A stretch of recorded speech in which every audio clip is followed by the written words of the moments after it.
Welcome back to our channel. আপনারা সবাই কেমন আছেন?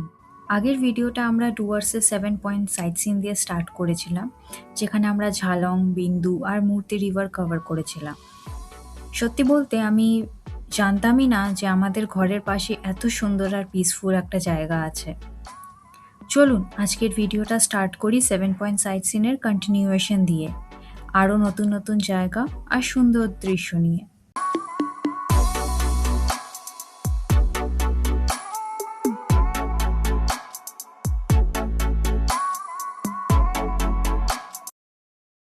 সো আগের ভিডিওতে আপনারা দেখেছিলেন যে আমরা বিন্দুতে ছিলাম। বিন্দু থেকে আমরা চলে এসেছি আমাদের নেক্সট পয়েন্টে, দ্য অ্যাপল স্টোন পয়েন্ট। এটা একটা খুব popular tourist spot and also the iconic spot. এখানেই আমরা লাঞ্চ করব আর তার সাথে আশেপাশের জায়গাগুলো ঘুরে দেখব। এটা হচ্ছে ভাত, ডাল, এটা কি আলু পোস্ত? এটা তো আলু পোস্ত মনে হচ্ছে না।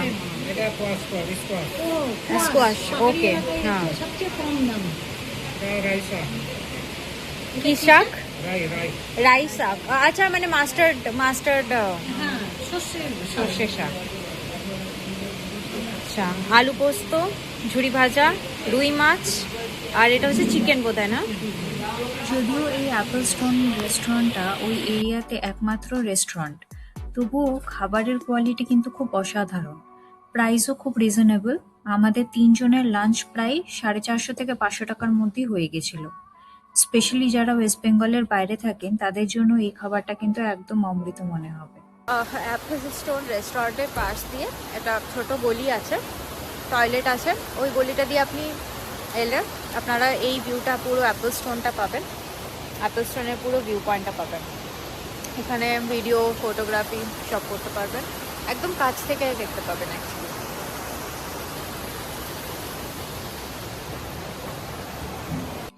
নেক্সট স্পটে যাওয়ার আগে চলুন আপনাদের অ্যাপল স্টোনের ব্যাপারে একটু কিছু বলি। এটাকে অ্যাপল স্টোন কেন বলা হয় সেটা আপনারা দেখে নিশ্চয়ই বুঝতেই পেরেছেন। স্টোনটা ইন্টারেস্টিংলি এমনভাবে একটা অ্যাপেলের মতন শেপে দেখতে, তাই এই স্পটটা অ্যাপল স্টোন নাম দেয়া হয়েছে।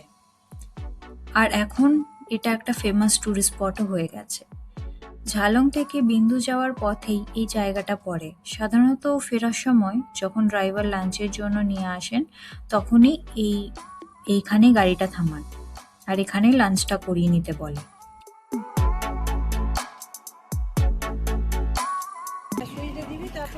তো আমরা এসেছি এখন স্যামসিংয়ে। এটা একটা জাস্ট একটা ভিউ পয়েন্ট, আর কিছু নেই সেরকম, বাট ভিউ পয়েন্টটা বেশ সুন্দর। স্যামসিং ভিউ পয়েন্টে আলাদা করে খুব বেশি কিছু দেখবার নেই। চাইলে এটা আপনারা স্কিপও করতে পারেন, বা যদি মনে হয় একটু বসে রেস্ট করবেন বা চা কফি খেতে ইচ্ছা করে তাহলে এখানে একটা ছোট্ট স্টপ নিতে পারবেন। নিচের দিকে ভিউটা কিন্তু খুব সুন্দর, তবে এটাকে একদম মাস্ট ভিজিট প্লেস বলবো না।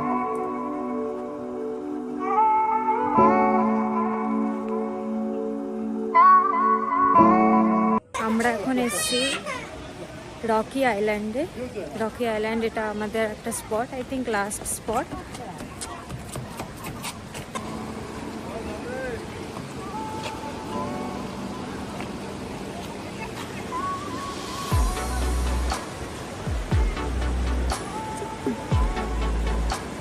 স্যামসিং থেকে প্রায় 3 কিলোমিটার দূরে মূর্তি নদীর ধারে আছে এই ছোট্ট জায়গাটা, প্রায় 2000 ফিট হাইটে।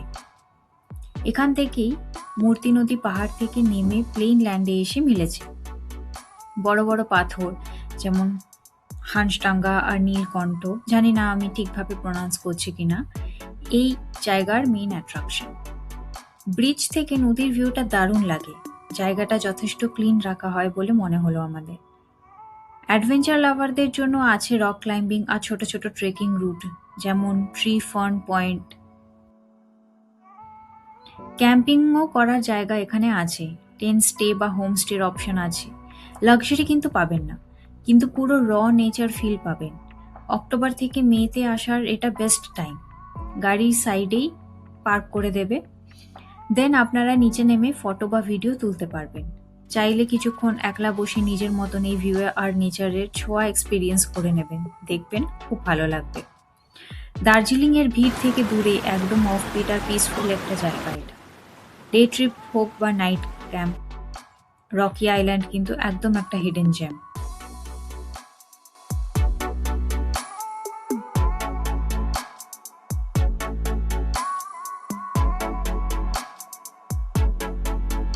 আচ্ছা, তো আমরা এখন আমাদের লাস্ট পয়েন্ট সুনতালি খোলা সেখানে যাচ্ছি। তো এখানে একটা পয়েন্টে এসে আমাদের যে গাড়ি সেখানে দাঁড় করিয়ে দিল। এখান থেকে ওই আমাদের গাড়িটা যাবে না, আরেকটা গাড়ি আছে, সেই গাড়ি আমাদেরকে নিয়ে যাচ্ছে।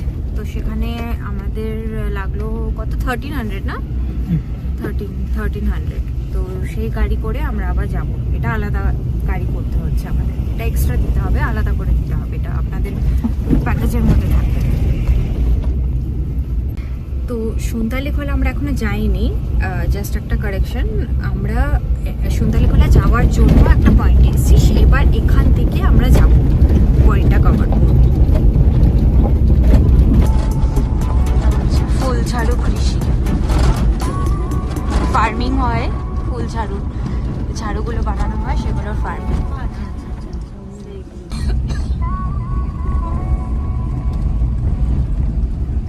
গ্রামটার নাম হচ্ছে সুন্দর বস্তি, সুন্দরী বটে। একটা ফুল আছে চুচি চাংজা, ওইটা দেখছেন না? হ্যাঁ, এটা চুচি চাংজা ফুল। চুচে চাংজা, চুচে চাংজা, আচ্ছা।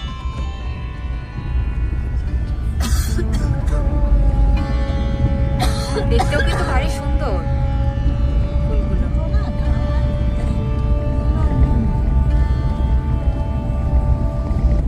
তো আমাদের এখানে একটা পয়েন্ট আছে, সেটা হচ্ছে লাভার্স পয়েন্ট। তো লাভার্স পয়েন্ট অ্যাকচুয়ালি আগে পয়েন্ট এটা ছিল না ট্যুর প্যাকেজের মধ্যে, বাট এটা ট্যুরিস্টদের জন্য আমাকে ড্রাইভার যেটা বললো যে ফ্রি করে দিয়েছে, জাস্ট মানে একটা দাঁড়িয়ে ফটো তোলার জন্য এই পয়েন্টটা ফ্রি করে দিয়েছে। সো এটা জাস্ট কিছুই না, জাস্ট একটা ভিউ, আর কিছুই নেই এখানে। বেসিক্যালি দাঁড়িয়ে দুটো ফটো বা ভিডিও করা যাবে, বাস, দ্যাটস ইট। আমি দেখাচ্ছি ওই সাইডে ফটোটা তুলে।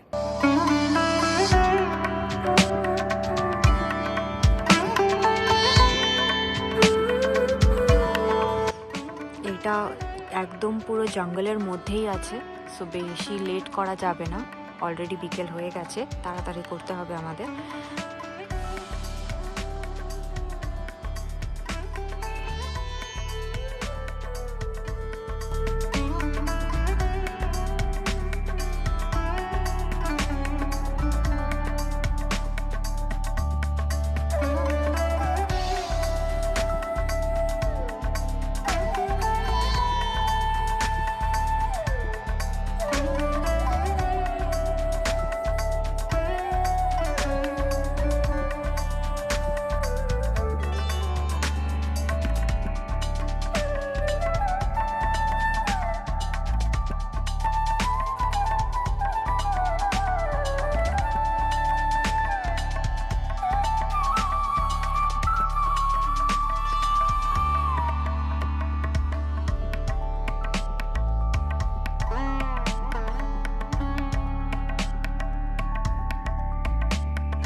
নেওড়া ন্যাশনাল পার্কের মধ্যেই আসে।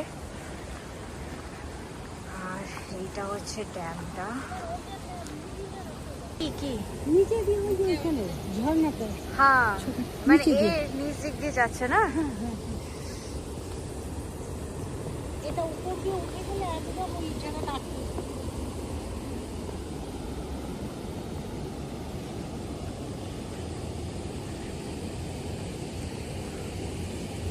জলটা মানে নিচে দিকে যায়, কোনো ওই যে আছে সেদিকে কিন্তু পাস হচ্ছে।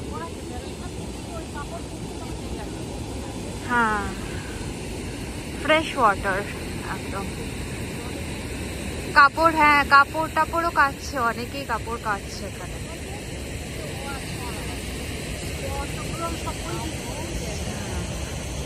আর এখানে পিকনিক, এটা একটা পিকনিক স্পটও, খুব ফেমাস পিকনিক স্পট। ড্রাইভার যেটা বললো যেখানে অনেকেই পিকনিক করতে আসে, যেহেতু জায়গাটা একদম সাইলেন্ট, পিসফুল, নিরিবিলি জায়গা, তার জন্য অনেকেই আসে এখানে পিকনিক স্পট পিকনিক করতে।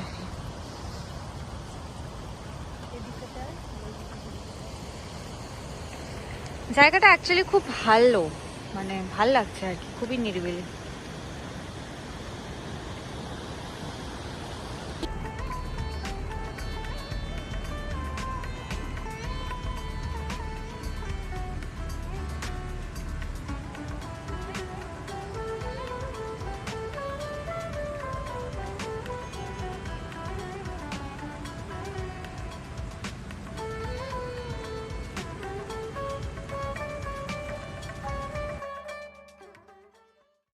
অবস্থা দেখুন জায়গাটার। এত সুন্দর জায়গাটাকেও কিছু মানুষ কিভাবে ওয়েস্ট ফেলে নষ্ট করে দিয়েছে। আমি বুঝতে পারি না যে কতটা ইনসেন্সিবল লোক হলে এরকম করতে পারে। প্লিজ আপনাদের রিকোয়েস্ট করছি, এরকম যেখানে সেখানে নোংরা ফেলবেন না। এরকম একটা ন্যাচারাল প্লেস, এটাকে প্লিজ খারাপ করে দেবেন না। আর নিজেদের হ্যাবিটসগুলোকে চেঞ্জ করুন যারা এসব করে বেড়ায়।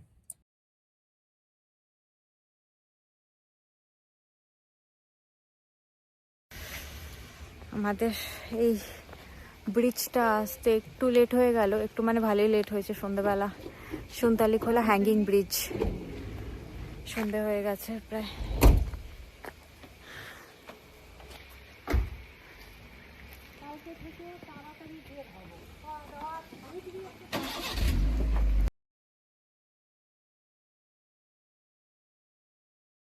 এই হ্যাঙ্গিং ব্রিজটা খুব সুন্দর পেডেস্ট্রিয়ান সাসপেনশন ব্রিজ, যেটা স্যামসিং থেকে প্রায় 5 কিলোমিটার দূরে।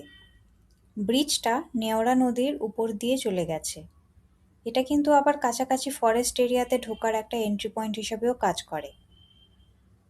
রাতে সেরকম কিছুই বোঝা যাচ্ছে না। পরের বার যখন আমরা আসবো চেষ্টা করব সানসেটের আগেই পৌঁছতে। ওটাই বেস্ট টাইম হবে এই জায়গাটা এক্সপিরিয়েন্স করার। চারিদিকে পাখির ডাক আর নিচ দিয়ে নদীর জল ধীরে ধীরে বয়ে যাওয়ার আওয়াজ। এই চলে আসো এদিকে। হ্যাঁ বসো, এদিকে দিয়ে বসো।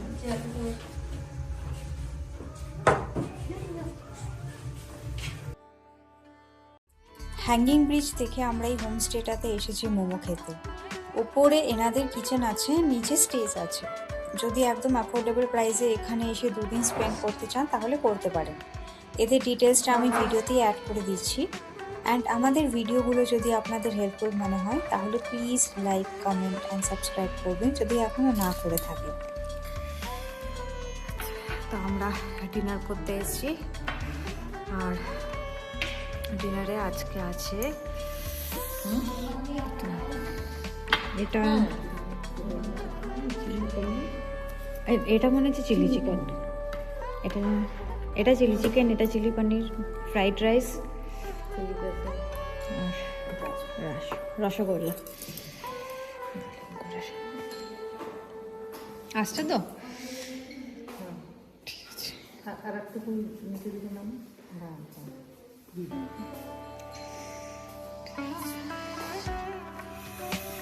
খেয়ে নিই, খুব ঠান্ডা, খিদেও পেয়েছে। হ্যাঁ আচ্ছা, একটা কথা আমি বলে রাখি, এদের খাবার কিন্তু কোয়ালিটি খুব ভালো রান্না করে। আমরা কিন্তু খুব স্যাটিসফাইড এদের। দিন এক এক রকম আইটেম না, বাইরে গেলে এরকম পাওয়া যায় না জেনারেলি। সো কোয়ালিটি কিন্তু খুব রান্নার কোয়ালিটি